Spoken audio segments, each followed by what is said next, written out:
લીમખેડાના જેતપુર ખાતે છેલ્લા 3 મહિનામાં 70થી વધુ પશુઓના શંકાસ્પદ મોત થતાં આસપાસના વિસ્તારમાં હાહાકાર મચી ગયો છે.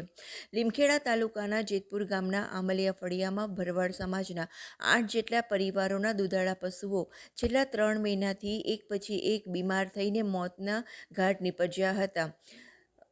પશુપાલકોમાં ચિંતા વધી હતી કે 3 મહિનામાં એક પછી એક એમ 70થી વધુ દુધાળા પશુઓના મોત નીપજ્યા છે, જેમાં તંદુરસ્ત ગર્ભવતી ગાયો પણ કોઈ જાતની બીમારીના ચિહ્ન વગર અચાનક ઢળી પડી અને મોતને ભેટી હતી.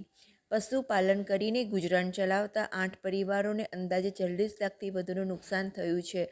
પશુઓના રહસ્યમય મોત પછી પશુપાલકો ચિંતામાં આવી ગયા છે, ત્યારે પશુપાલકોની માંગ છે કે પશુપાલન વિભાગ દ્વારા તપાસ કરીને પશુઓના મોત પાછળનું કારણ શોધી પશુઓમાં ફેલાતો રોગ અટકાવવા માટે પણ પ્રયાસ હાથ ધરવામાં આવે તે જરૂરી છે. પશુઓના મોતને પગલે પશુપાલકોની આર્થિક હાલત પણ કફોડી બની છે. મારું નામ છે ભરવાડ મોતીભાઈ રણછોડભાઈ, ગામ જેતપુર, તાલુકો લીમખેડા. અમે જેતપુર ગામે આમલીફળિયા મુકામે અમારા 8 કુટુંબ સાથે રહીએ અને મૂળ અમારો વ્યવસાય પશુપાલનનો છે. એમાં આ છેલ્લા 3 માસથી કોઈ કારણસર હવે એ અમને આમ ખરેખર નક્કર અમને કોઈ એને એ કઈ બીમારીથી મને પણ ખબર નથી પડતી, પણ અચાનક પશુ નીચે પડી અને તાત્કાલિક 2 સેકન્ડમાં મરણ પામે છે. એમાં અમારે દરેક કુટુંબને લગભગ 3-4 લાખ જેવું નુકસાન થવા પામે છે. અમારા દુધાળા પશુઓ મરવાથી આજે અમે અમારું આજીવિકાનું સાધન છીનવાઈ ગયેલ છે અને અમે આર્થિક મુશ્કેલીમાં દરેક કુટુંબવાળા મુકાયેલ છે.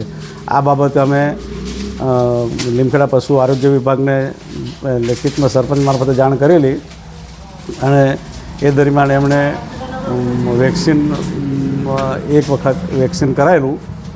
ત્યાર પછી દરરોજ એક દિવસને આશરે અમારે લગભગ રોજ 2 ગાય ભેંસ મરણ પામે છે. આમ કરીને લગભગ અમારા 8 કુટુંબમાં થઈને 75 ઉપર ઢોર પશુ મરણ પામેલ છે. અને આજ રોજ રાત્રે અચાનક મારી ગાય અચાનક નીચે પડી અને મરણ પામેલ છે. જે બાબતે મેં ગોસાઈ સાહેબનો સંપર્ક કરતાં તેઓએ મને એનું પોસ્ટમોર્ટમ કરવા માટે ટીમ મોકલું છે એવું હૈયાધારણ આપેલ છે. હવે ખરેખર પોસ્ટમોર્ટમ થયા પછી શું બીમારી છે એનો ખ્યાલ આવી શકે એમ છે.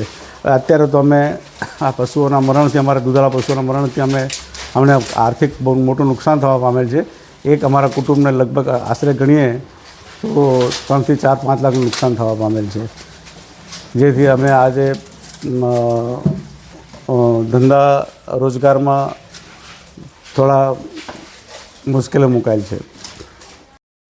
આપના જણાવ્યા મુજબ જેતપુર ગામની મુલાકાત મેં આજથી 20 દિવસ પહેલા રૂબરૂ પણ લીધેલી છે. પશુપાલકો સાથે ચર્ચા પણ કરેલી છે. જેતપુર ગામની અંદર 2000 જેવું પશુઓનું પોપ્યુલેશન છે. ગામ મોટું છે, પણ એક આમલી ફળિયું કરીને આવેલું છે. ત્યાં ભરવાડ જ્ઞાતિના નાગરિકો વસે છે. માલધારી તરીકે તેઓના તો પશુઓની સંખ્યા વધુ છે. આ ફળિયાની અંદર પ્રાથમિક દ્રષ્ટિએ અમારી પશુપાલન શાખાની ટીમ સદર ગામની મુલાકાત છેલ્લા 3 માસમાં 4 થી 5 વખત લીધેલી છે. વેક્સિનેશનની કામગીરી, કૃમિ નિવારણની કામગીરી, સર્વેલન્સની કામગીરી તેઓના દ્વારા કરવામાં આવેલી છે. હું પોતે પણ આ ગામની મુલાકાત કરી આ સ્પોરેડિક જે પશુના મરણ નોંધાય છે, આવી મોટી સંખ્યામાં કોઈ પશુઓના મરણ થયેલા નથી. મારા અંદાજ મુજબ આશરે 20 થી 25 જેવા પશુઓ કદાચ મૃત્યુ પામેલા હશે, પણ પશુપાલકો દ્વારા કોઈ પોસ્ટમોર્ટમ કરાવેલ નથી. છતાં પણ મારી મુલાકાત દરમિયાન પ્રાથમિક દ્રષ્ટિએ ખોરાક અથવા પાણીમાં કંઈક ઝેરી તત્વો આવવાથી પશુનું મૃત્યુ થયેલું પ્રાથમિક દ્રષ્ટિએ જણાય છે. ગઈકાલે રાત્રે એક પશુપાલકના તેવા પશુનું મરણ થતો આજરોજ સવારે મને ફોન આવતો.